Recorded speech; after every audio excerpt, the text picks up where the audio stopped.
Okay, capital market day 1, sorry day 3, sorry sorry, day 2।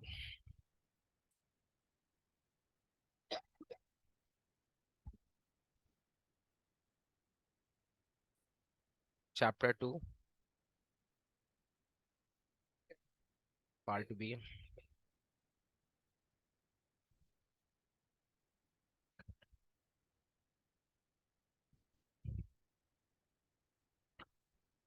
शांत हो जाओ, शांत हो जाओ, प्लीज शांत हो जाओ। ठीक है, ये क्वेश्चन हमारा डन है ना, what do you mean by capital market? ये क्वेश्चन डन है। किसी कुछ डाउट है इस क्वेश्चन में, पूछ सकता है मेरे से। कोई है जो अभी अभी बोला कैपिटल मार्केट क्या होता है? अरे दीदी, कहाँ कहाँ थे आप? हम ध्यान नहीं।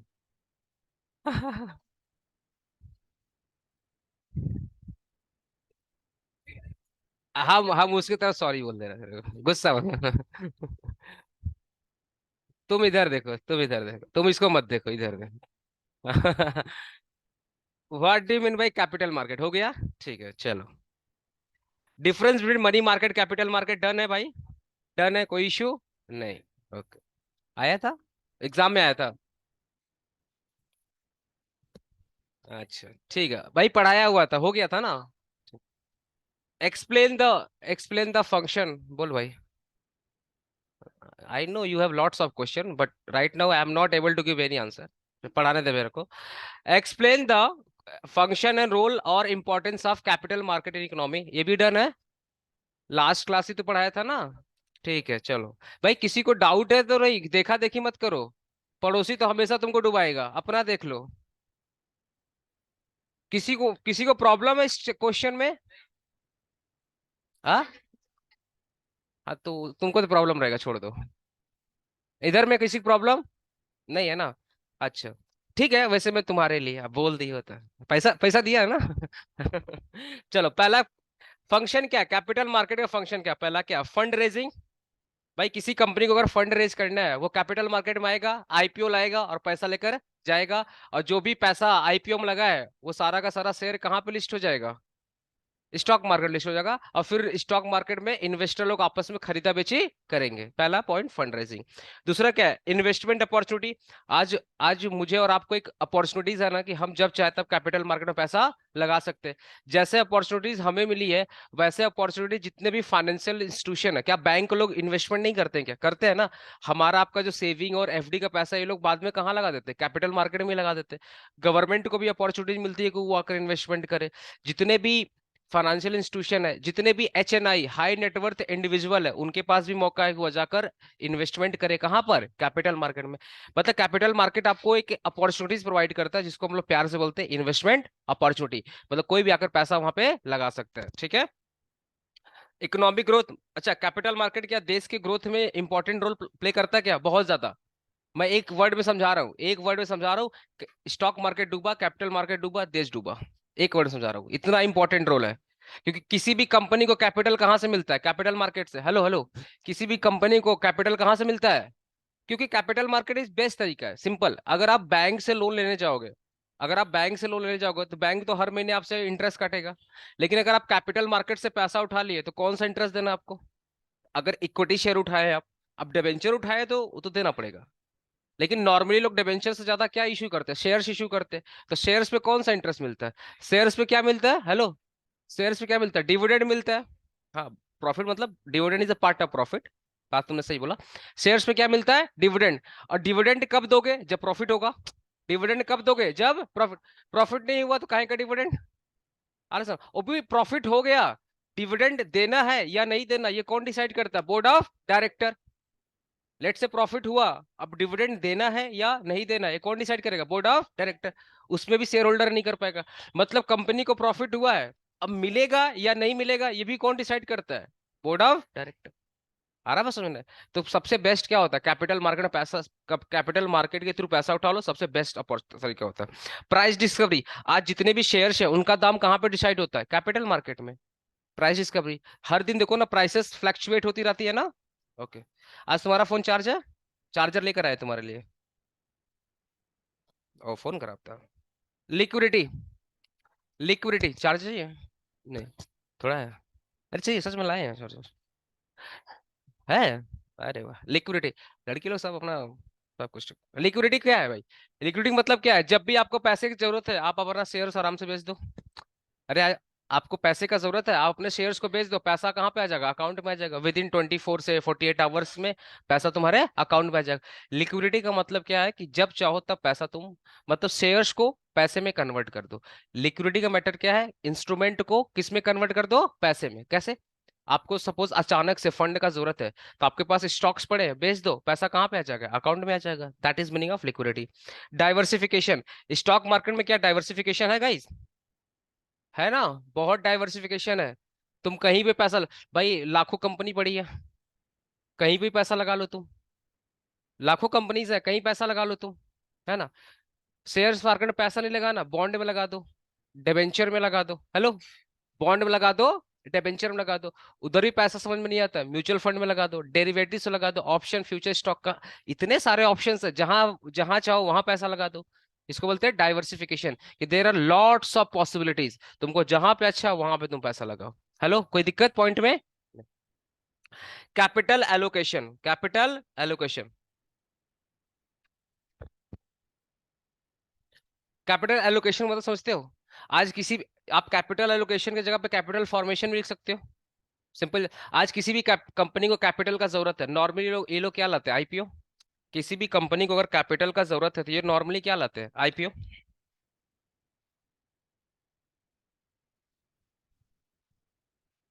ये नॉर्मली क्या लाते हैं? आईपीओ।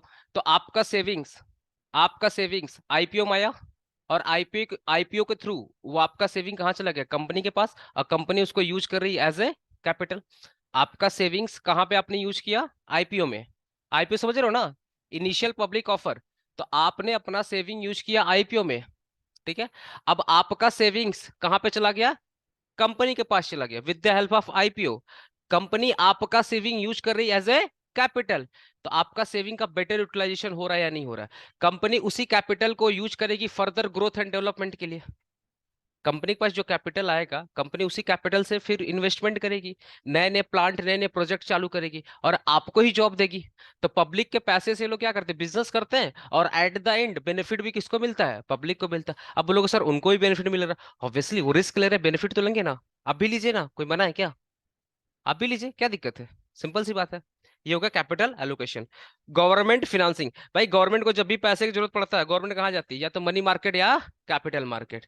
आज गवर्नमेंट क्या अपना शेयर इशू नहीं किया क्या? बहुत सारा शेयर इशू किया। गवर्नमेंट देखो, जब जब देखो तब गवर्नमेंट अपने बॉन्ड्स वगैरह लाती रहती है, ठीक है। फाइनेंशियल इंक्लूजन का मतलब, it provide an opportunity for the people from the different background to participate in the economy by investing their saving. Capital market में भाई बहुत सारे लोग, छोटे छोटे बड़े से बड़े, डिफरेंट बैकग्राउंड। आज ऐसा है क्या कि कैपिटल मार्केट में सिर्फ सिटी के बंदे इन्वेस्ट करेंगे और गांव के बंदे इन्वेस्ट नहीं करेंगे? ऐसा है क्या? नहीं। आप चाहे रूरल एरियाज में हो, चाहे सेमी अर्बन या अर्बन, या देश के अंदर या देश के बाहर, आप कहीं से भी रहो, आप इजिली इन्वेस्टमेंट कर सकते हो कैपिटल मार्केट में। क्योंकि आज आजकल सब कुछ क्या हो गया? ऑनलाइन हो गया। आप कहीं से देश दुनिया में किसी भी कोने से आप इन्वेस्टमेंट कर सकते हो ना। इसको बोलते हैं फाइनेंशियल इंक्लूजन। मतलब सबको इंक्लूड कर दिया कैपिटल मार्केट, सारे बैकग्राउंड लोग को अपने अंदर समा लिया, इंक्लूड कर लिया है, कि जिसको आना है वो पैसा लगाओ, चाहे तुम किसी भी बैकग्राउंड से बिलोंग करते हो, इरिस्पेक्टिव कास्ट, रिलीजन, समझ रहे हो, कंट्री, कहीं से भी आप आराम से पैसा लगा सकते हो। मार्केट स्टेबिलिटी, क्या बोल रहा है? A well functioning capital market contribute to the stability of overall financial system, benefit both business and investor. जब स्टॉक मार्केट गिरता है, कैसे खलबली मचता है मार्केट में, है ना? कितना लोग का हार्ट फेल होने वाला रहता है अगर स्टॉक मार्केट गिरता है। और जब बूम करता है तो खुशी से पागल, है ना? अचानक से सेल्स बढ़ जाती है, अचानक से इंडियन मार्केट में सेल्स बढ़ जाती है। तो कैपिट क्या बोल रहा हूँ? Well function. अच्छा तुम बताओ, अचानक से बढ़ना, अचानक से गिरना, क्या ये स्टेबिलिटी है क्या? नहीं। आपको पता है एक सर्किट होता है, कितने लोग इन्वेस्टमेंट करते हैं कैपिटल मार्केट में? तब तो तुमको पता नहीं, एक सर्किट होता है, ब्रेक सर्किट। अगर 10 से 15% प्राइस फ्लक्चुएट करती है ना, आधा घंटा आधा से 15 से 30 मिनट तक, 15 मिनट से लेकर के 30 मिनट तक कैपिटल मार्केट स्टॉप, मतलब शेयर मार्केट स्टॉप। भाई ऐसा क्या हो गया कि 30-15% ज्यादा प्राइस बढ़ रही है। मतलब ट्रांसपेरेंसी लाने के लिए देखो, प्राइसेस तो आर्टिफिशियल भी ग्रो करती है ना। हर्षद मेहता वाला अगर तुम लोग मूवी देखा होगा तो वहां दिखाया था कैसे आर्टिफिशियल प्राइस बढ़ती है। तो अगर प्राइसेस 15% गिर गई या 15% बढ़ गई, मतलब शेयर्स का दाम 15% गिर गया या 15% बढ़ गया, आधा घंटा के लिए कैपिटल मार्केट रुक जाएगा, मतलब स्टॉक मार्केट रुक जाएगा। फिर से भी पता करेगा ऐसा कौन सा तीर मार दिया कंपनी, जब 15% प्राइस बढ़ गई या 15% प्राइस गिर गई। मतलब या तो कौन सा तीर मार दिया या कौन सा निकम्मा वाला काम कर दिया। तो पता करेगा वहां पे। इसको बोलते हैं ब्रेक सर्किट। क्या बोलते हैं? Break circuit. हाँ आराम से भाई, सबको सिस्टम है, आराम से। मार्केट मतलब मार्केट को स्टेबिलिटी लाने के लिए ना ये लोग बहुत सारे रूल्स एंड रेगुलेशन है। पहले ये नहीं था। पहले एक दिन में 30 से 40% प्राइसेस गिरती थी, 30 से 40% प्राइसेस बढ़ती थी, तो लोग डरते थे स्टॉक मार्केट में। आज जैसे ही फ्लक्चुएशन बहुत तेजी से होता है ना, कुछ देर के लिए स्टॉक मार्केट को रोक दिया जाता है, पता किया जाता है कि क्या कारण की वजह से प्राइसेस इतनी ज्यादा बढ़ रही है या घट रही है। ऑब्वियसली फ्रॉड हुआ होगा कहीं ना कहीं, तभी तो प्राइसेस इतना ज्यादा अनस्टेबल हो रही हैं। तो स्टेबिलिटी लाने के लिए सेबी बहुत सारे कानून बना के रखा है। और एक बार आपका स्टॉक मार्केट स्टेबल हो जाता है ना, लगभग आपके जितने भी फाइनेंशियल इंस्टीट्यूशन है वो भी क्या हो जाते हैं, स्टेबल। आप पैसा बैंक में डालते हो, सुनो सुनो, आप पैसा कहाँ डालते हो? बैंक में। अब बैंक आपका पैसा कहाँ लगाता है? कैपिटल मार्केट में। कल को कैपिटल मार्केट अनस्टेबल होगा, आपका बैंक भी तो अनस्टेबल हो जाएगा। इसलिए कैपिटल मार्केट को स्टेबल करने के लिए बहुत जरूरी है, बहुत इंपॉर्टेंट पार्ट होता है। अगर कैपिटल मार्केट हिला ना, पूरा देश हिल गया। इतना पावर है स्टॉक मार्केट में। तो स्टॉक मार्केट में स्टेबिलिटी लाने के लिए SEBI, government, companies act and and there are lots of act जो स्टेबिलिटी लाने के लिए बहुत सारे कानून बना के रखे हैं। जैसे मैंने वन ऑफ द एग्जांपल आपको दिया, ब्रेक सर्किट, कि अगर प्राइसेस 10% 15% ज्यादा फ्लक्चुएट की, तो कुछ देर के लिए स्टॉक मार्केट को रोक दिया जाता है और पता किया जाता है कि ऐसा कौन सा तीर मार दिया या ऐसा कौन सा गलत काम कर दिया जिसकी वजह से प्राइसेस इतनी घट गई या बढ़ गई। आया बात समझ में? इसको बोलते हैं इकोनॉमिक स्टेबिलिटी या मार्केट स्टेबिलिटी। कि कैपिटल मतलब वेल फंक्शनिंग कैपिटल मार्केट हमेशा मार्केट को क्या रखता है, स्टेबिलिटी। अगर स्टॉक मार्केट ढंग से काम कर रहा है तो मार्केट पूरी पूरी क्या है, स्टेबल। क्योंकि वो बिगड़ा तो पूरा का पूरा मार्केट भी बिगड़ जाएगा, क्योंकि सारा सारा पैसा कहाँ लगा हुआ है, स्टॉक मार्केट में लगा हुआ। स्ट्रक्चर्स ऑफ कैपिटल मार्केट, अब हमारा आज का न्यू टॉपिक है स्ट्रक्चर ऑफ कैपिटल मार्केट। हाँ कोई बात नहीं, एक बार मैं ऐसे एक्सप्लेन कर दे रहा हूँ। प्राइमरी मार्केट एक्सप्लेन हो चुका है ना हमारा। देखो 20 क्वेश्चन है, हेलो, पार्ट बी में कैपिटल मार्केट में, सुन लो सुन लो, कैपिटल मार्केट में 20 क्वेश्चन है। आप 20 क्वेश्चन रेडी कर लो, आपका 20 मार्क्स सिक्योर। अब आप बोलोगे सर 20 क्वेश्चन कैसे याद होगा? आपको याद नहीं करना, आपको समझना है टॉपिक्स को। आपको याद नहीं, आप आईएफएस में याद करने चले गए ना, तो आप अभी से याद करना स्टार्ट करिए। 30 साल 4 साल के बाद 5 साल बाद मिलेंगे, तब जाकर आपका आईएफएस रेडी हो जाएगा। आप, हाँ, इतना लंबा है, इतना भयानक है स्टॉक मार्केट। मतलब मैं आपको बताऊं, अप्रोक्सीमेटली 150 क्वेश्चन है टोटल, और सारे क्वेश्चन 10 मार्क्स वाले हैं, मतलब 1500 पॉइंट।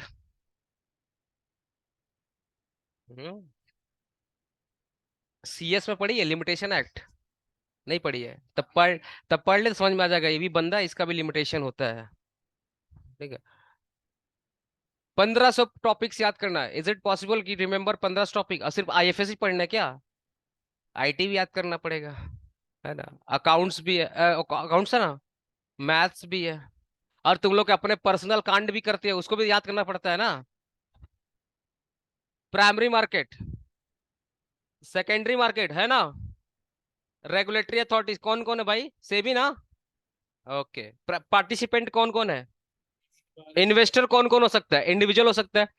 ठीक है, अच्छा, ये क्लास मैं यूट्यूब पे अपलोड करूंगा, ठीक है? तो हमारे जो यूट्यूब वाले बंदे हैं वो मत सोचना कि सर आप भगा रहे हो, ऑलरेडी डिस्कस हो चुका है, बस हम लोग रिवीजन कर रहे हैं, ठीक है? इन इंस्टीट्यूशनल इन्वेस्टर का नाम बता शिवम, इंस्टीट्यूशनल इन्वेस्टर का नाम बता। हाँ, अरे बोल, सही बोल रहा है, बोल। बैंक, म्यूचुअल फंड, ये लोग भी तो इन्वेस्टमेंट करते हैं ना। हम उसका एजेंट है, बैंक बोला है, म्यूचुअल फंड बोला, और क्या बोला? और कुछ नहीं बोला। इंस्टीट्यूशनल इंस्टीट्यूशनल इन्वेस्टर का मतलब है बेसिकली कि जो बड़े बड़े बैंकिंग इंस्टीट्यूशंस है ना, वो भी पैसा लगाते हैं, एनबीएफसी भी पैसा लगाता है, ठीक है, इवन गवर्नमेंट खुद पैसा लगाती है स्टॉक मार्केट में, है ना। इंस्टीट्यूशनल इन्वेस्टर, फॉरेन इन्वेस्टर, तेरे ससुर जी, तेरे रसियन ससुर ना। फॉरेन इन्वेस्टर, एफडीआई का नाम सुना है? Foreign direct investment. बाहर के लोग पैसा लगाते हैं। आपको पता है बाहर के लोग कैसे पैसा लगाते हैं? कोई बता सकता है बाहर के लोग कैसे पैसा लगाते हैं देश के अंदर? हाँ, किसके थ्रू? एफडीआई थ्रू लगाते हैं ऑब्वियसली। किसके लगाते हैं तू बता भाई। हाँ, आपको मैंने कंपनी लॉ में पढ़ाया। कंपनी लॉ में मैंने पढ़ा, आईएफएससी कंपनी पढ़ाया था, international financial service centre. IFSC में याद आ रहा है? Gift city Gujarat. Gift city याद है? Gift city Gujarat. नहीं, नहीं पता। किसको किसको याद है? तुमको याद है, बता तो बेटा। हवा में उड़ रहा है। चलो, हमारे यहाँ गुजरात में ना, अरे मोटा भाई सर, गुजरात है ना। वहां पे एक गिफ्ट सिटी है, हेलो, एक गिफ्ट सिटी, वहां पे एक कंपनी है, वहां पे से एक कंपनी, बहुत सारी कंपनी है, उनको बोलते हैं IFSC company, international financial service centre. अब देश विदेश के जितने फिरंगी लोग हैं ना, वो नॉर्मली आईएफएससी कंपनी में कॉल करती हैं, वहां पे नंबर आता है, आईएफएससी कंपनी में कॉल करती हैं। फिर वो लोग सजेस्ट करते हैं किस कंपनी में पैसा लगाना और किस कंपनी में पैसा नहीं लगाना। काफी आसान है। ये बहुत नया कॉन्सेप्ट नहीं है, बहुत पुराना कॉन्सेप्ट है, इंडिया में नया आया है। इंडिया में नया आया, ये मोदी जी ने लाया, लेकिन एक्चुअल में 2008 में ही, 2008 में ही आ जाना चाहिए था। वर्ल्ड बैंक ने इंडिया को स्पेसिफिकली रिपोर्ट दिया था कि आप मुंबई, भाई इंडिया का जो फाइनेंशियल कैपिटल कौन है? मुंबई। इन्होंने बोला था मुंबई में आप आईएफएससी कंपनी चालू करिए, बहुत पैसा इंडिया में आएगा। वर्ल्ड बैंक ने सजेशन दिया था इंडियन गवर्नमेंट को कि भैया मुंबई में खोलो, आईएफएससी कंपनी खोलो, और देश विदेश का बहुत ज्यादा पैसा आपके पास आए। देखो, हमारी गवर्नमेंट जाती है, हाथ जोड़ के बोलती है इंडिया में आके इन्वेस्टमेंट करो। वर्ल्ड बैंक बोलता है हाथ जोड़ने की जरूरत क्या है, तो मुंबई में आईएफएससी कंपनी खोल दो। आर एस ने, बहुत सारा पैसा आएगा देश के अंदर। ये लोग खोला ही नहीं, ये कांग्रेस वाले खोले नहीं। जब मोदी गवर्नमेंट बनी, फिर फिर ये वर्ल्ड बैंक ने फिर सजेशन दिया, न्यू गवर्नमेंट बोल करके कि भैया जो न्यू गवर्नमेंट बनी हम तुमको सजेशन देते हैं। मोदी जी भी बोले नहीं, अभी तो नया नया प्रधानमंत्री बने हैं, बाद में खोलेंगे, 4 साल 5 साल बाद खोलें, 2000। हाँ, गिफ्ट सिटी में जाकर खोले। और वर्ल्ड बैंक ने बोला मुंबई में खोलने के लिए, ये भाई साहब उठा के गुजरात में खोल दिए, बर्बाद, बर्बाद। वर्ल्ड बैंक ने कहाँ बोला था खोलने के लिए? मुंबई में। प्रॉफिटेबल कंपनी नहीं है आईएफएससी कंपनी, ज्यादा प्रॉफिट नहीं कमाती है। अगर यही मुंबई में होती ना भाई, प्लेस मैटर करता है कि नहीं मैटर करता है? बहुत मैटर करता है। जहां पे ज्यादा भीड़ है वहीं पे भाई मार्केट लगाओ। गुजरात में कौन जाएगा इंडस्ट्रियल इंडस्ट्रियल इलाका में? गुजरात तो मैक्सिमम जीआईडीसी बन गया ना, गुजरात इंडस्ट्रियल बोल करके corporation, Gujarat industrial corporation GIDC बन गया। गुजरात का मैक्सिमम जो पोर्शन है ना जीआईडीसी में आ गए, जो खेत वेत सब जीआईडीसी में आ गए, गुजरात इंडस्ट्रियल डेवलपमेंट कॉर्पोरेशन में आ गए। हाँ, सब बिजनेस हो रहा है वहां पे। तो पार्टिसिपेंट कौन कौन है? फॉरेन इन्वेस्टर भी पार्टिसिपेंट है। अच्छा, इंटरमीडियरीज कौन कौन है हमारे यहाँ पे? ब्रोकर्स, इन्वेस्टमेंट बैंकर, जिसको मर्चेंट बैंकर बोलते हैं ना, अपने लोग पढ़ाए थे ना, ये लोग सारा काम करते हैं। डिपोजिटरी क्या नाम है? NSDL, CDSL. इसके बारे में कोई जानता है? तू जानता है, बता।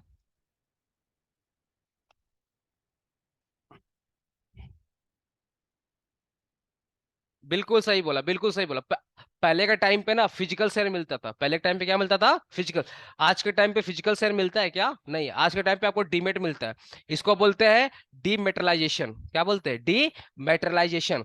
आज के टाइम पे आपको डीमेट, अगर आप स्टॉक मार्केट में इन्वेस्टमेंट करते हैं तो आपको जो भी शेयर्स वगैरह मिलता है वो डीमेट के फॉर्म में मिलता है। जैसे आपका सेविंग्स अकाउंट मोबाइल में दिखता है ना, कितना आपने पैसा रखा है चोरी का, मतलब कितना आपका पैसा है है ना। ऐसे ही आपने कैपिटल मार्केट में कितना इन्वेस्टमेंट किया ना, वो सब दिखता है आपके मोबाइल में। ग्रो ऐप का नाम सुना है? Grow app, Zerodha, ET money, ऐसे करके बहुत सारे ऐप्स है ना। वहां पे आपका देखना एक डैशबोर्ड होता है। हाँ, एक डैशबोर्ड होता है, उस डैशबोर्ड में दिखा देगा कितना आपने इन्वेस्टमेंट किया, किस किस पोर्ट, आपका पूरा पोर्टफोलियो दिखाएगा वहां पर। और आप कितना प्रॉफिट में, आप कितना लॉस में, सब दिखाता है वहां पे। That is your demat account, simply वही आपका क्या है, डीमेट अकाउंट है। आप 24/7 आपके पास एक्सेस होता है, आप आराम से देख सकते हो, ठीक है। लेकिन पहले के टाइम पे फिजिकल शेयर्स होता था, तो फिजिकल शेयर्स होता था तो हर्षद मेहता जैसे लोग आके कांड करते थे। इसलिए तो डीमेट अकाउंट का कॉन्सेप्ट आया कि शेयर्स इन्वेस्टर को दिया ही नहीं जाएगा, उनके फोन में रहेगा या उनके लैपटॉप्स में रहेगा या कंप्यूटर में रहेगा। तो क्वेश्चन उठता है, बहुत सारे टीचर्स पढ़ा देते हैं ना कि आज के टाइम पे फिजिकल शेयर एग्जिस्ट नहीं करता, ठीक है। अब वो किस सेंस में बोलते हैं आई डोंट नो, उनको गलत बोलना तो मैं नहीं समझता कि मैं गलत बोल दूं, बट आई थिंक वो आपको ज्यादा परेशान नहीं करना चाहते हैं, बट मैं आपको परेशान करना चाहता हूँ। आज के टाइम पे फिजिकल शेयर्स होता है, आज के टाइम पे फिजिकल शेयर्स होता है, बट आपको नहीं मिलता है। आप जो भी शेयर्स वगैरह का खरीदा बेची करते हो ना, वो सारे के सारे शेयर्स डिपॉजिटरी के पास जमा करवा दिए जाते हैं।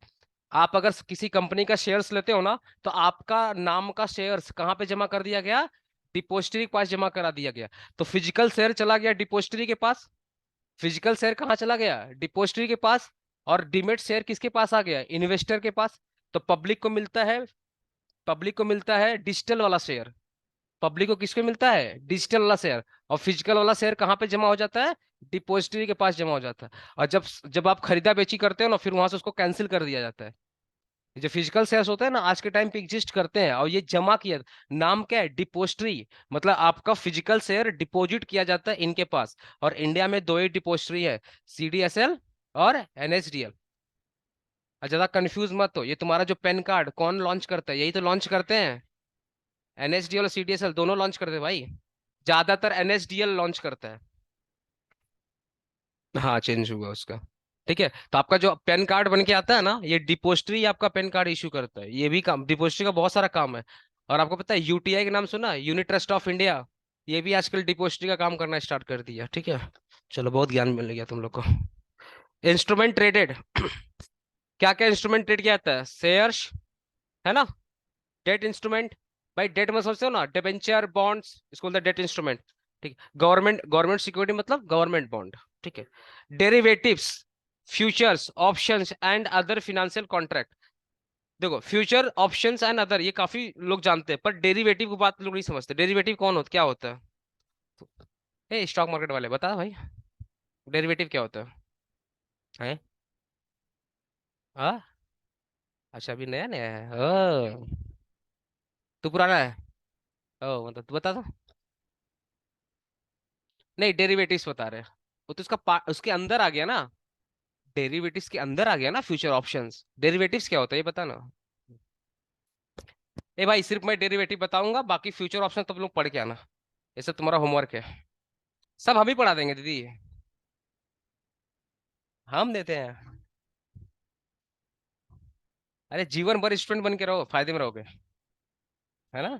कभी कभी हम भी अच्छा बात कर लेते हैं ना। बोल भाई डेरिवेटिव्स क्या होता है, बोल भाई डेरिवेटिव्स क्या होता है। अरे हाँ भाई, स्टॉक मार्केट का ही पार्ट है डेरिवेटिव, सिखा रहा है सर, मार्केट है।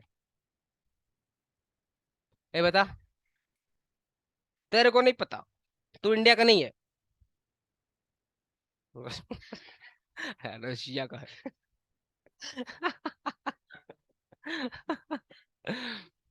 नहीं पता, सच में। आकाश, तू तो प्लेयर है यार कैपिटल मार्केट का, मेजर पार्टिसिपेंट आकाश। अच्छा आज के क्लास में ही दीदी लोग क्या हाथ ऊपर, नहीं हमको आज बताना ही नहीं है। आप लोगों को नहीं पता डेरिवेटिव्स ना, अरे नाम सुने हो, नाम सुने हो डेरिवेटिव्स का। हाँ, नहीं मैथ वाला नहीं, हाँ सोर्स है। हाँ हाँ, कहाँ से छपा।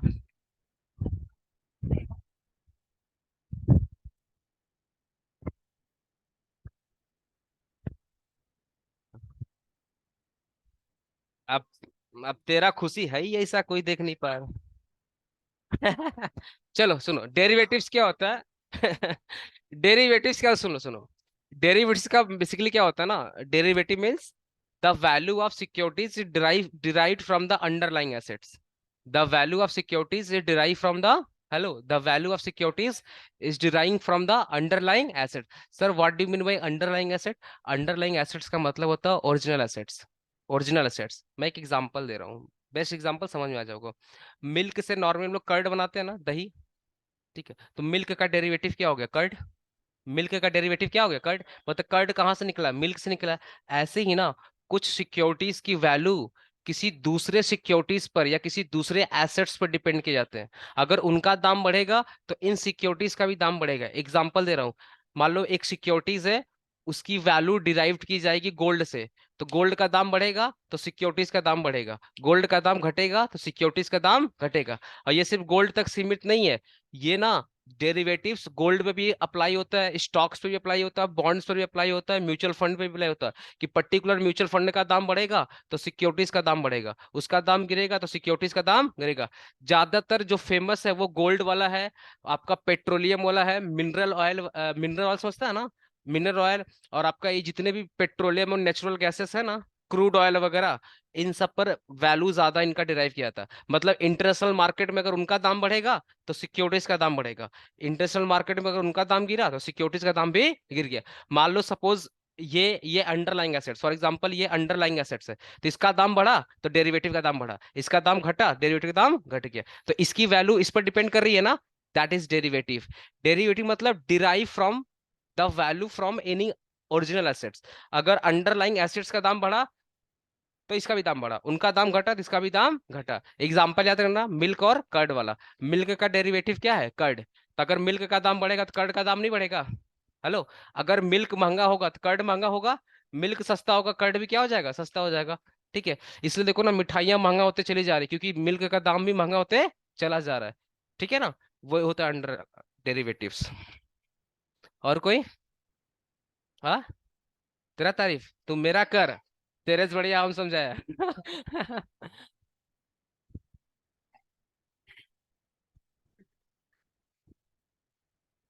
अच्छा ठीक है, एक बार नितिन के लिए। देख रहा है, कोई ताली नहीं बजाया तेरे लिए। हो गया। जबरदस्ती ताली, जबरदस्ती भाई, जबरदस्ती करवा रहा है। Clearing and settlement. Hello, clearing and settlement का काम देखो, यहाँ पे देख लो।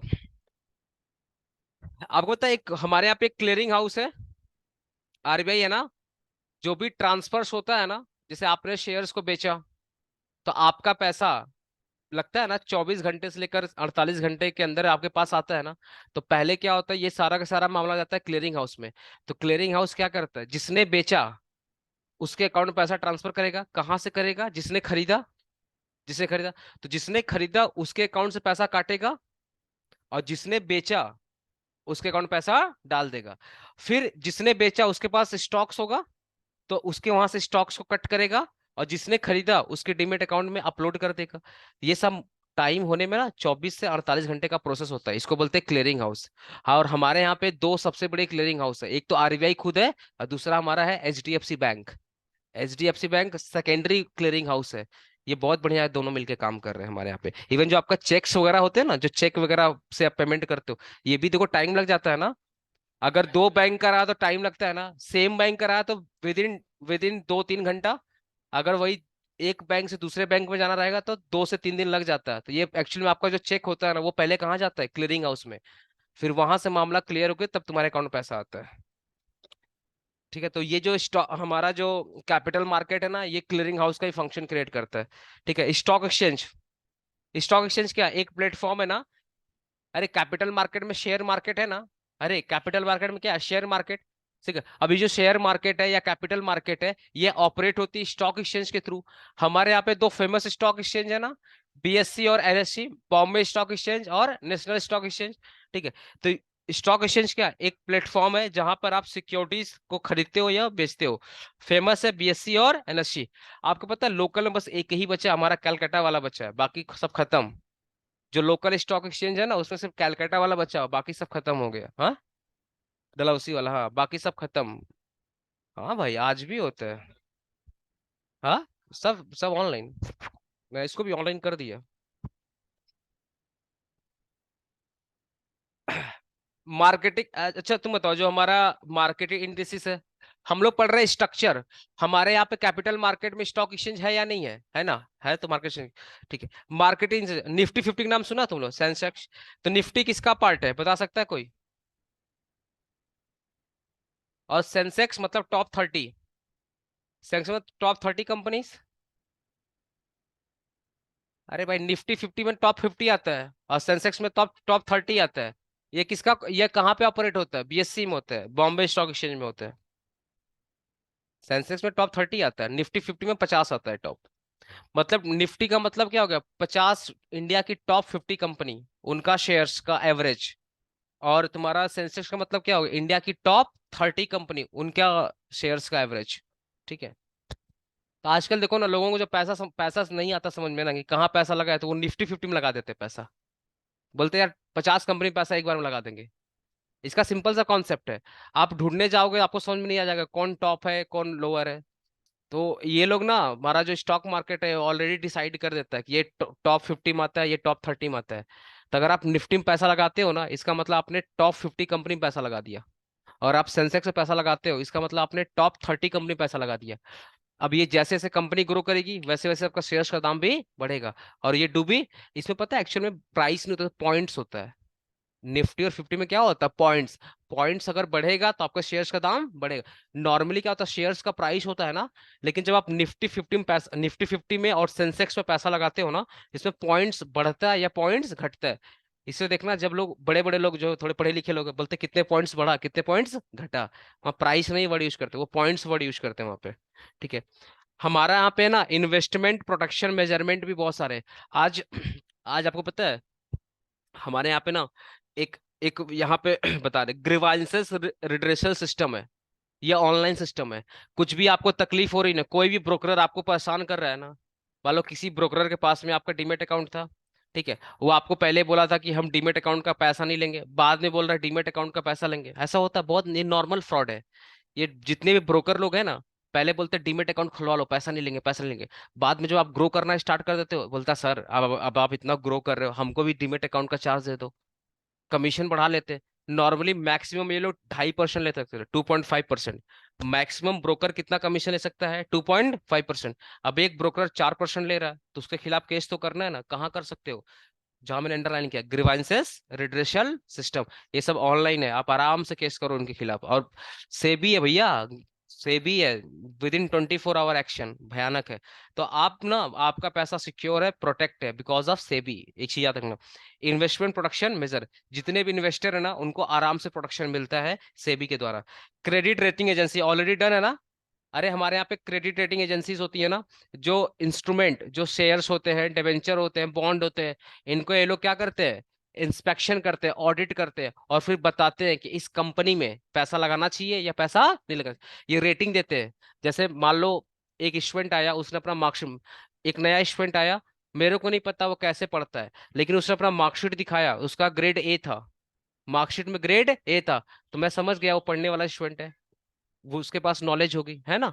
ऐसे ही जब कंपनी ऐसे ही जब कंपनियां अपना ग्रेड लेकर आती है इन्वेस्टर के पास में, देखो मेरे को ए ग्रेड मिला या A+ ग्रेड मिला, तो इन्वेस्टर आंख बंद करके पैसा लगा देता है। क्योंकि ये जो ग्रेड देने वाला कौन है? Credit rating agency. तो क्रेडिट रेटिंग एजेंसी क्या करती है? कंपनीज का ऑडिट करती है, ऑडिट करके पता लगाती है कि ये कंपनी डूब जाएगी या कंपनी प्रॉफिट करेगी, या इसमें रिस्क कम है या रिस्क ज्यादा है।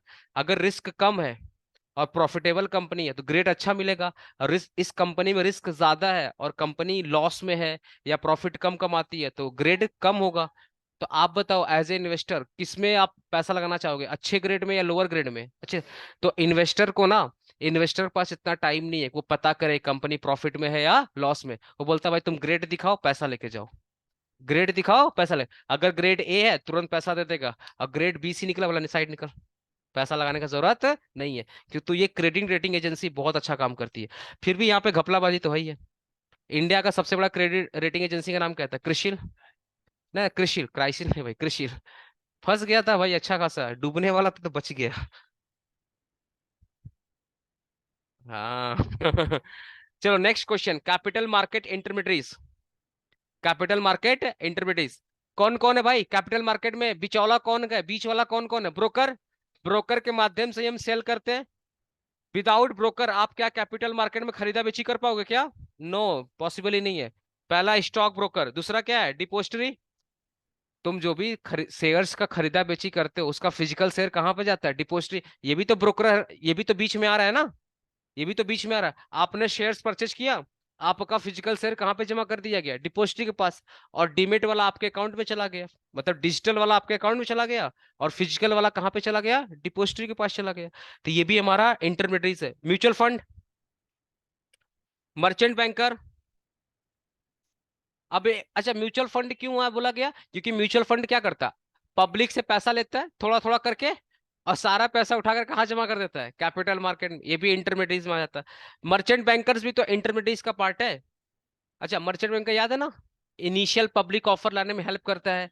मतलब जब भी कोई कंपनी पब्लिक इशू लाती है तो बहुत सारा रूल्स एंड रेगुलेशन फॉलो करना पड़ता है जो एक कंपनी के लिए पॉसिबल नहीं है।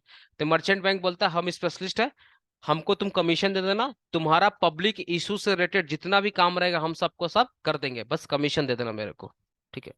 Credit rating agency already done है। रजिस्ट्रार्स एंड ट्रांसफर एजेंट, ये तो इसके बारे में आपको जानना चाहिए मेरे हिसाब से।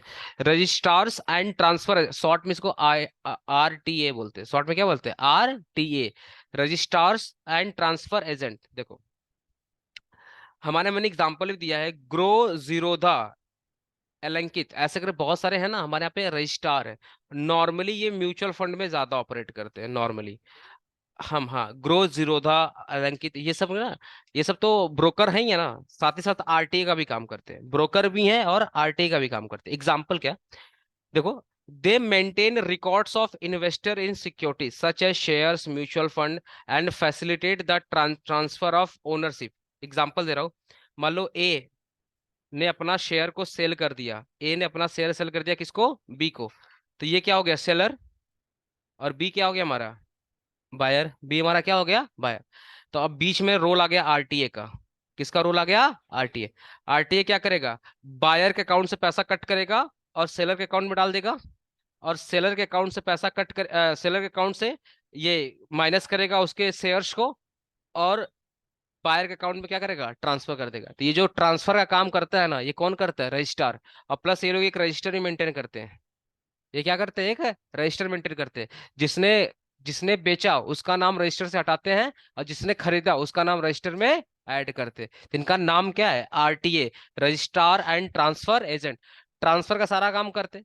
ए ने अपना शेयर किसको बेचा? बी। तो बी के अकाउंट से पैसा कटेगा और एक अकाउंट में डालेगा, बिकॉज भाई सेलर को पैसा मिलना चाहिए ना। तो बी के अकाउंट से पैसा कटेगा, एक अकाउंट में पैसा आ जाएगा। फिर एक अकाउंट से डीमेट को माइनस करेगा, मतलब एक अकाउंट से शेयर्स को माइनस करेगा, और बी के अकाउंट में अपलोड कर देगा, मतलब ऐड बैक कर देगा। एक पहला हो गया ट्रांसफर काम। दूसरा दूसरा ये लोग क्या करते हैं? एक रजिस्टर मेंटेन करते हैं। तो उस रजिस्टर से क्या करते हैं? जो जितनी कंपनी उतना रजिस्टर, हेलो, जितनी कंपनी उतना रजिस्टर। ठीक है। तो ये लोग क्या करते हैं? जिसने शेयर्स बेचा उसका नाम माइनस कर देते हैं, और जिसने शेयर्स खरीदा उसका नाम ऐड कर देते हैं। ठीक है। ये सब फिजिकल नहीं होता, सब ऑनलाइन होता है भाई, सब कुछ ऑनलाइन होता है। ठीक है। तो इसको बोलते हैं रजिस्टर। ये भी हमारा इंटरमीडिएट है। क्लियर हुआ? रजिस्टर क्लियर हुआ? तो क्या फिर से पढ़ लो। दे मेंटेन, क्या बोला? दे मेंटेन रिकॉर्ड्स ऑफ इन्वेस्टर। ये इन्वेस्टर के सारे रिकॉर्ड्स को मेंटेन करते हैं। भाई रिकॉर्ड्स क्या है? जिसने बेचा उसका नाम माइनस करो, जिसने ऐड किया उसका नाम ऐड कर दो, मतलब जिसने परचेज किया। In securities, shares, mutual fund. पर याद रखना ये जो RTA है ना, ज्यादातर म्यूचुअल फंड में एक्टिव है, शेयर्स में कम एक्टिव। ज्यादातर कहाँ पे एक्टिव है? ट्रांसफर काम तो करते ही है, लेकिन ज्यादातर ये लोग म्यूचुअल फंड का रिकॉर्ड रखते हैं। किसका रिकॉर्ड ज्यादा रखता है? म्यूचुअल फंड का रिकॉर्ड ज्यादा रखता है। क्लियरिंग कॉर्पोरेशन, अरे वही क्लियरिंग कॉर्पोरेशन, अरे क्लियरिंग हाउस बताया था ना, वही क्लियरिंग हाउस। ये भी हमारा बिचौला आ जाता है। तो इंटरमीडिएट का मतलब क्या है? इंटरमीडिएट का मतलब कि बायर और सेलर के बीच में कौन कौन है? बायर और सेलर के बीच में कौन कौन है? नंबर वन, बायर और सेलर के बीच में कौन आ गया? स्टॉक ब्रोकर, जो हेल्प कर रहा है बायर और सेलर को ट्रेड करने में, पहला। दूसरा, डिपोजिटरी। डिपोजिटरी क्या? बायर और सेलर के बीच में है ना, क्योंकि बायर जो सेलर है उसका फिजिकल शेयर किसके पास में है? डिपोजिटरी के पास में। तो डिपोजिटरी क्या करेगा? जिसने शेयर्स बेचा उसका शेयर्स कैंसिल करेगा, और जिसने शेयर्स खरीदा उसके नाम पे नया फिजिकल शेयर रेडी करेगा। ये डिपॉजिटरी आएगा। दूसरा तीसरा म्यूचुअल फंड भी आ गया ना बायर और सेलर के बीच में। कैसे? म्यूचुअल फंड क्या करता है, बायर से थोड़ा थोड़ा पैसा लेकर आता है और कंपनी में इन्वेस्टमेंट कर देता है, तो वो भी आ गया। नेक्स्ट क्या है हमारा? Merchant banks. मर्चेंट बैंक तो क्लियर है ना। मान लो एक कंपनी है, कंपनी और ये पब्लिक है, ये कंपनी और ये क्या है, पब्लिक है। कंपनी को लाना पब्लिक इश्यू, तो बीच में क्या आ गया, मर्चेंट बैंक। मर्चेंट बैंक बोलता तुम्हारे हिस्से का सारा काम हम कर देंगे, बस थोड़ा सा कमीशन दे देना। क्रेडिट रेटिंग एजेंसी, ये भी बायर और सेलर के बीच में है ना। तो इंटरमीडिएट का मतलब सिंपल से जो बीच में है, कौन बीच में आ जाता है, तो आपका स्टॉक ब्रोकर आ जाता है, एजेंसीज आ जाती है, म्यूचुअल फंड आ जाता है, फिर आपका क्लियरिंग हाउस आ जाता है। ठीक है। हाँ, डीपीज आ जाती हैं, फिर आपका आरटीएज आ जाते हैं। क्लियर है ना? कोई दिक्कत? याद हो जाएगा तो? लैंग्वेज इजी है ना? कोई दिक्कत नहीं। Discuss the role of SEBI in capital market. Capital market में सेबी का रोल क्या है? कैपिटल मार्केट में सेबी का रोल क्या है, ये देख लो। पहला, रेगुलेशन। रेगुलेशन मतलब कानून, लॉ। रेगुलेशन मतलब क्या है, लॉ। कैपिटल मार्केट का लॉ कौन बनाता है? हेलो। कैपिटल मार्केट का लॉ कौन बनाता है? सेबी बनाता है। ठीक है। तो सेबी भाई आए दिन नए नए कानून, आईसीडीआर, सेबी रेगुलेशन, बहुत आए दिन कानून बनाती रहती है। हाँ, ये गार्जियन है। ये क्या है, गार्जियन है, कैपिटल मार्केट का गार्जियन है। जैसे हमारे गार्जियन हमारे लिए बहुत सारे रूल्स बना के रखे हैं, ऐसे सेबी भी कैपिटल मार्केट में मैक्स सारी कंपनी के लिए क्या बना के रखी है, रूल्स बना के रखी है। मॉनिटरिंग। मॉनिटरिंग का मतलब क्या है, सेबी वॉच डॉग का काम करता है। मॉनिटरिंग मतलब सेबी किसका काम करता है, वॉच डॉग का काम होता है। वॉच डॉग समझते हो? एकदम देख रेख का काम करता है, कौन गड़बड़ कर रहा है तुरंत पकड़ता है सेबी। मॉनिटरिंग एग्जांपल दिया ना, सर्किट ब्रेक का। अगर थोड़ा सा ही फ्रॉड होगा ना, तुरंत सेबी एक्टिव हो जाता है। वॉच डॉग का काम करता है, मॉनिटरिंग काम करता है। Investor protection. इन्वेस्टर प्रोटेक्शन, ये जितने भी ग्रीवांसेस रेड्रेसल पोर्टल है, ये किसने बनाया है? ये जो हेल्प डेस्क है ना, हेल्प डेस्क, ये किसने बनाया है? किसी इन्वेस्टर को अगर प्रॉब्लम है, डायरेक्टली हेल्प डेस्क पे जाएगा, अपने प्रॉब्लम्स लिखेगा, और विद इन 24 आवर से भी तुरंत एक्शन ले लेगा। और इतने सारे कानून सेबी ने बनाया, किसके लिए बनाया, इन्वेस्टर के लिए बनाया ना। और उसके बाद भी अगर फ्रॉड होता है ना, तो सेबी आपका हेल्प करने के लिए रेडी है। सेबी ने तो बोला भाई हमारे तरफ से जितना कानून बनना चाहिए हमने बना के रखा है। इसलिए देखना आज के टाइम पे ना लोग स्टॉक मार्केट डरते नहीं है। आज के टाइम पे कोई शेयर मार्केट डरता है क्या? नहीं। पहले के टाइम पे लोग शेयर मार्केट से बहुत डरते थे, बिकॉज इन्वेस्टर के लिए तो कोई प्रोटेक्शन नाम का कोई चीज ही नहीं था। आए दिन फ्रॉड पे फ्रॉड हो जाता था। तो सेबी ने ऑलरेडी बहुत सारे कानून बना के रखे हैं। सेबी ऑलरेडी बहुत सारा कानून बना के रखा है।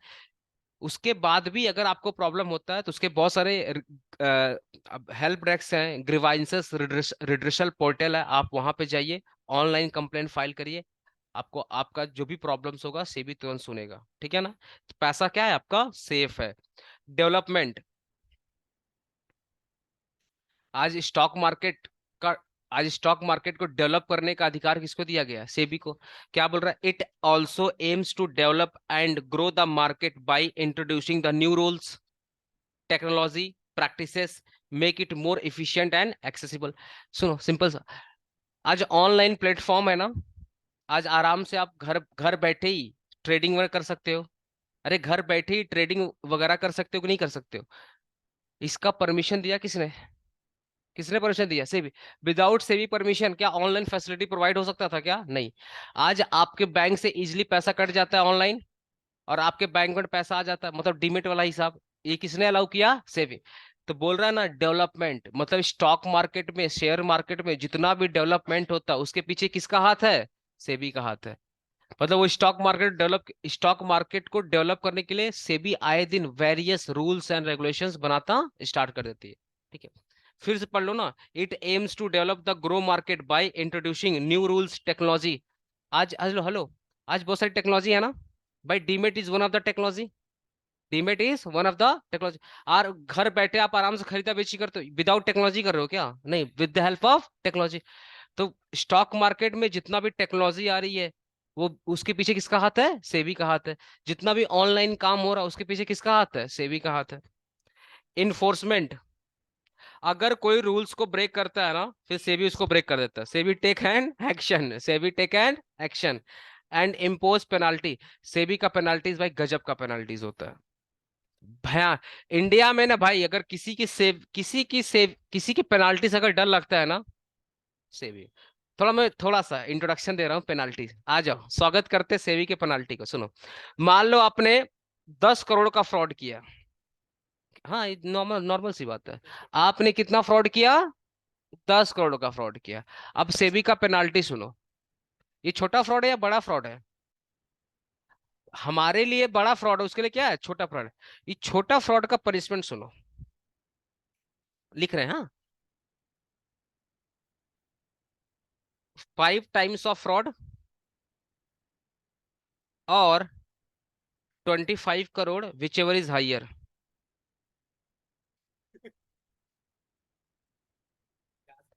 विच एवर इज हाइयर, ठीक है।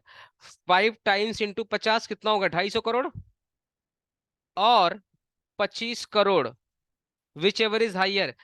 कौन सा हाइयर बाबू?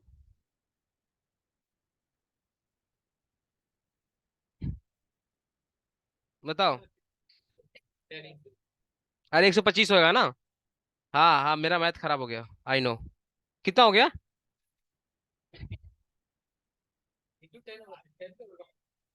अच्छा, 10 करोड़ का फ्रॉड था। मेरा एग्जाम्पल वहीं भी गलती कर दे रहे हैं, वाह क्या बात है। इंटू 10 करोड़ कितना हो गया? 50 crore. Whichever is higher, क्या हाइयर है? ये पेनाल्टी है। हाँ, पेनाल्टी। और plus plus non compoundable jail. Non compoundable jail sir, इसका मतलब बेल नहीं होगा। नॉन कंपाउंडेबल जेल का मतलब बेल नहीं होता। ये सेबी का पेनाल्टी है। 10 करोड़ का फ्रॉड किया, बोला उसका 5 गुना या 25 crore, whichever is higher. तो हाँ, ये तो भी सेबी लगाया है, कंपनी एक्ट अलग से लगाएगा, आईपीसी पिनल कोड अलग से लगाएगा, है ना। और जो हमारे इंडियन गवर्नमेंट का है अच्छा, बीएससी एनएससी बोला तू हमारे घर में आके फ्रॉड करेगा, हम भी केस करेंगे। कितना केस। हाँ, सेबी सेबी मार्केट क्या बोलेगा? सेबी बोल रहा है तुम हमारे मार्केट में आके फ्रॉड करेगा, ये लो पेनाल्टी। स्टॉक मार्केट बोलता तुम मेरे घर में फ्रॉड कर रहा है, ये लो पेनाल्टी। कंपनी एक्ट बोलता तू कंपनी होके फ्रॉड कर रहा है, ये ले पेनाल्टी। इंडियन पिनल कोड बोलता बाप रे, दुनिया का पैसा, पब्लिक का पैसा तू लूट रहा है, गांव का पैसा लूटेगा, तेरा इतना हिम्मत, ये ले पेनाल्टी। फिर एनसीएलटी ये सब तो अलग से जेल में डालेंगे। मतलब तुम्हारा बचना। इसीलिए पता है, हेलो, इसीलिए पता है लोग सेबी से नहीं डरता है, किससे डरता है? उसके पेनाल्टी से डरता है। करके देख लो दीदी, फिर मिलेंगे आपसे। करके देख लो। क्लियर हुआ भाई? इन्फोर्समेंट, कि जितने भी रूल्स एंड रेगुलेशन है उसको इन्फोर्स कराने का जिम्मेदारी किसके ऊपर है? सेबी। कि सारे लोग कानून का पालन करें, सारे लोग कानून को माने। अगर नहीं मानोगे तो क्या लगेगा? पेनाल्टी लगेगा। और पेनाल्टी से डर सबको लगता है, इसलिए कानून मानना पड़ेगा। ठीक है। रेगुलेटरी स्टॉक एक्सचेंज, सुनो सुनो, ये जितने भी एनएससी बीएससी है ना, हेलो हेलो, ये जो एनएससी बीएससी या लोकल स्टॉक एक्सचेंज है ना, सबके लिए भी कानून कौन बनाता है? सेबी बनाता है। Setting rules for companies, companies के लिए बहुत सारे कानून है। अगर आप एक लिस्टिंग कंपनी, हेलो, अगर आप एक लिस्टिंग कंपनी हो ना, तो आपको कंपनी एक्ट के साथ साथ सेबी का कानून भी फॉलो करना पड़ेगा। अगर आप एक लिस्टिंग कंपनी हो तो कंपनी एक्ट तो फॉलो करना ही है, साथ ही साथ आपको सेबी का जो रूल्स एंड रेगुलेशन उसको भी फॉलो करना पड़ेगा। हम आंसर दे दे रहे, सेबी जीतेगा। हम बता तुम्हारा क्वेश्चन क्या था? क्या है यहाँ पे? Educating investor. आज देखो ना, जितने भी एजुकेशन अवेयरनेस प्रोग्राम से भी आए दिन लॉन्च करते रहता है। नॉट इवन सेबी, जितने भी स्टॉक एक्सचेंज है ना, ये एजुकेशन अवेयरनेस प्रोग्राम ये लॉन्च करते हैं। ऑनलाइन भी होता है, यूट्यूब चैनल के थ्रू भी होता है। हाँ, ये ऑनलाइन मीटिंग के थ्रू होते रहता है। फेयर लगते हैं ना, बड़े बड़े जो फेयर्स होते हैं ना, वहां पे भी ये लोग इन्वेस्टमेंट। इवन देखो ना, ये जो म्यूचुअल फंड में आता है ना, कि म्यूचुअल फंड सेफ है, लेकिन इन्वेस्टमेंट करने से पहले आप लोग पढ़ लेना मार्केट रिस्क कितना है। ये जो प्रोग्राम लॉन्च लॉन्च किया, किसने लॉन्च किया है? सेबी ने म्यूचुअल फंड एसोसिएशन को बोला है। सेबी ने किसको बोला है? म्यूचुअल फंड एसोसिएशन बोला, और म्यूचुअल फंड एसोसिएशन ने इसको प्रोग्राम चलाते रहता है। आज टीवी सब लोग देखता है। आज लोग बोलता है म्यूचुअल फंड सेफ है, लेकिन फिर भी थोड़ा बहुत पढ़ लेना। तो लोग अवेयर हो रहे कि नहीं अवेयर हो रहे? तो ये जितने भी प्रोग्राम है वो चलाता है म्यूचुअल फंड एसोसिएशन, और म्यूचुअल फंड एसोसिएशन को बताने वाला कौन है? सेबी। प्रिवेंटिंग इनसाइडर ट्रेडिंग है। ये इनसाइडर ट्रेडिंग क्या है सुन लो। इनसाइडर ट्रेडिंग क्या होता है? रिलायंस कंपनी का सुनो, रिलायंस कंपनी के जो मेन मेन डायरेक्टर्स है, रिलायंस कंपनी के जो मेन मेन डायरेक्टर्स है वो कौन कौन है? मुकेश अंबानी, नीता अंबानी, इवन फैमिली उनकी जितनी है, और प्लस और भी बहुत सारे डायरेक्टर हैं। तो इनको तो पता है ना कंपनी के जितने भी डायरेक्टर्स है, कंपनी के जितने भी डायरेक्टर्स है, उनको पता है कि शेयर्स का दाम बढ़ने वाला या घटने वाला। बिकॉज उनके डिसीजन पे ही तो कंपनी का शेयर्स का दाम होता है। अगर वो डिसीजंस अच्छे लेंगे, इन्वेस्टमेंट अच्छा करेंगे, अब भाई डिसीजन टाइम पे लेंगे तो प्रॉफिट होगा। तो उनको पता है कि मेरे इस डिसीजन से, उनको पता है कि जो मैं डिसीजन ले रहा हूं, इस डिसीजन से कंपनी ग्रो करेगी, और जब कंपनी ग्रो करेगी तो शेयर्स का दाम भी बढ़ेगा। बात समझ में आ रही है? मैं कंपनी का डायरेक्टर हूँ, सुनो, मैं कंपनी का डायरेक्टर हूँ। डिसीजंस कौन लेता है? डायरेक्टर लोग लेता है। मेरे को पता है कि मेरे इस डिसीजन से कंपनी का ग्रोथ होगा। आई नो कि मैं डिसीजन लूंगा तो कंपनी क्या होगा? ग्रोथ होगा। सपोज मैंने डिसीजन ले लिया, सपोज मैंने डिसीजन ले लिया। अब जब डिसीजन लिया है तो उसका इम्पैक्ट तो 2 से 3 महीना बाद ही दिखेगा ना। भाई तुरंत थोड़ी ग्रो करेगा। उस डिसीजन पे लोग काम करेंगे, फिर कंपनी प्रॉफिट कमाएगी, और प्रॉफिट कमाने के बाद फिर शेयर्स का दाम बढ़ेगा। मैंने क्या किया, तुरंत अपने दोस्त को फोन करके बता दिया, अभी शेयर्स का दाम सस्ता है, खरीद लो। हम लोगों ने मिलकर के डिसीजन लिया है, और इस डिसीजन से 100% कंपनी का प्रॉफिट होगा।